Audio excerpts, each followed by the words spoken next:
Hello বন্ধুরা, আমার Europe ব্লগে আপনাদের স্বাগতম।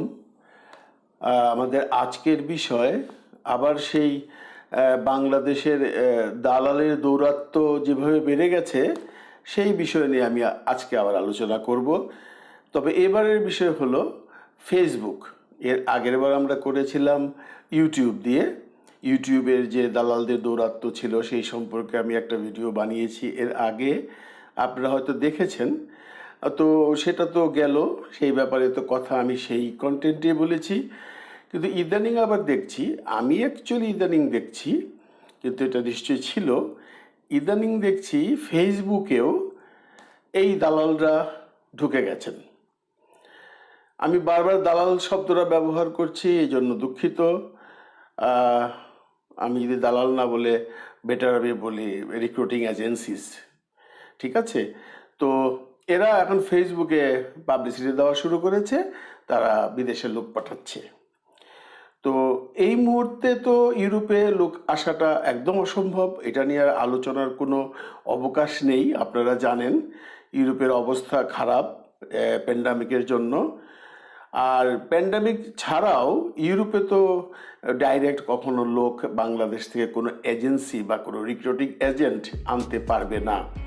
আমি আগের কন্টেন্টেও বলেছি যে এটা একমাত্র যারা এখানকার এমপ্লয়ার আছে তারা যদি চায় তাহলে আনতে পারে।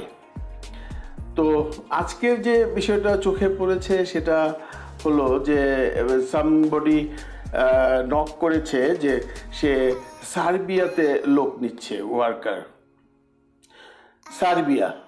সার্বিয়াতে লোক নিচ্ছে, ব্যাপারটা হাস্যকর এই জন্য যে সার্বিয়া এমন একটা দেশ যেখানকার লোকজন সমস্ত ইউরোপের বিভিন্ন বড় বড় অর্থনৈতিকভাবে সমৃদ্ধিশালী দেশ যেগুলো আছে সেগুলো তো কাজ করছে।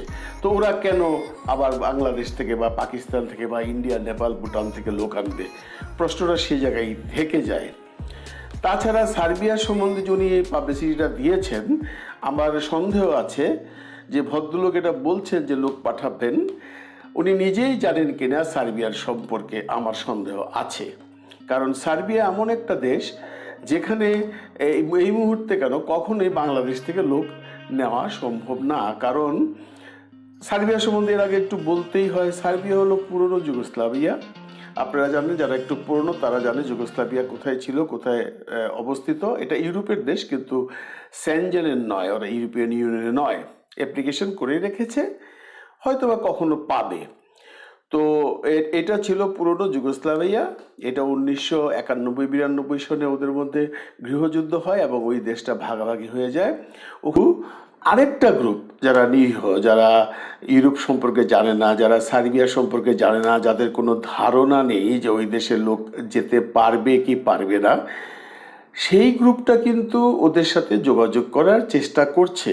আমি ফেসবুকেই তাদের বিভিন্ন রকম কোয়ারি দেখেছি, যেমন বলেছে যে ভাই আমি যেতে ইন্টারেস্টেড, কেউ বলেছে ভাই কত টাকা লাগবে, কেউ বলেছে ভাই আমি সৌদি আরবে আছি, এখান থেকে যেতে পারবো কি না। তো ওই যারা পাবলিসিটি করেছে তারা আবার বলছে যে যারা গালফ ফেরত দেশে বসে আছেন বেকার, যে কোনো কারণেই গালফ থেকে চাকরিচ্যুত হয়েছেন, তাদেরকে তারা আবার কনসিডার করবে। কনসিডার মানে যে যদি মনে করেন আপনি গালফ ফেরত না হন, আপনার জন্য যদি 6 লাখ টাকা হয়, তাহলে যারা গালফ ফেরত তারা 3 লাখ টাকা দিয়ে যেতে পারবে। তো যেটা দেখে বুঝলাম বা যতটুকু স্টাডি করে বুঝলাম, ওদের টার্গেটটা এই গালফ ফেরত আমাদের সরল সোজা যে মানুষগুলো আছেন তারাই। কারণ নইলে তারা এই কথাটা বলতো না। তো এরা তো যোগাযোগ শুরু করেছে যারা গালফ থেকে এসছেন বা যারা দেশে আছেন, যারা বোঝেন না, যারা জানেন না যে সার্বিয়াতে যাওয়া সম্ভব না বা সার্বিয়া এমন একটা দেশ ওখানে লোকজনের প্রয়োজন নেই, তারা কিন্তু যোগাযোগ করছে। এবং উত্তরে সেই অর্গানাইজেশন যারা পাবলিসিটি দিয়েছে তারা বলছে যে আপনারা আমাদের সাথে হোয়াটসঅ্যাপে যোগাযোগ করুন, হোয়াটসঅ্যাপ নাম্বারও দিয়ে দিয়েছে। তার মানে তারা ডাইরেক্টলি কোনো কথা বলবে না, হোয়াটসঅ্যাপে কথা বলবে। তো এখন কি হবে, যখন ওই যারা নিরীহ, যারা কিছু বোঝে না, যারা বিশ্বাস করছে, তারা হোয়াটসঅ্যাপে যোগাযোগ করবে। হোয়াটসঅ্যাপে যোগাযোগ করার পর কি হবে, তারা বলবে ঠিক আছে তুমি যেতে পারবে, তোমার এত টাকা লাগবে, ঠিক আছে একটু সময় লাগবে, এখন প্যান্ডামিক, তোমাকে আমরা মাস দুয়েকের মধ্যে পাঠিয়ে দেবো, তুমি আপাতত আমাদেরকে একটা অ্যামাউন্ট দাও, পাসপোর্ট দাও এবং ছবি টবি দাও, যা যা দরকার, মানে বিশ্বাসযোগ্য করার জন্য কিছু কাগজপত্র চাইবে এবং নগদ কিছু অর্থ চাইবে। এটাই ওদের প্ল্যান। এখন যদি মনে করেন যে ওনারা গোটা 20-25 জন লোককে যদি এরকম 2 লাখ 3 লাখ টাকা করে নেয় অ্যাডভান্স হিসাবে, তারপর এক সময় যদি ওরা সটকে পড়ে তখন কি হবে? এই যে লোকটা সৌদি আরব, দুবাই, কাতার, আবুধাবি থেকে প্রচণ্ড পরিশ্রম করে এই কিছু পয়সা নিয়ে দেশে এসছে, কিছু জমিয়েছিল অথবা ধার দেনা করে ওনাকে টাকাটা দিল, উনি টাকাগুলো নিয়ে সটকে পড়ল, এই ফ্যামিলিটা টোটাল বিপদের মধ্যে পড়ে গেল বা নিঃস্ব হয়ে গেল। তো এইটা যে চলছে, এটা আসলে বন্ধ করা দরকার। আমি মনে করি এই জন্য বন্ধ করা দরকার যে এইটা যদি মনে করেন চলতে থাকে তাহলে আসলে আমাদের দেশের প্রচুর মানুষ এদের কাছে প্রতারিত হবেন এবং যার রেজাল্ট ভালো হবে না।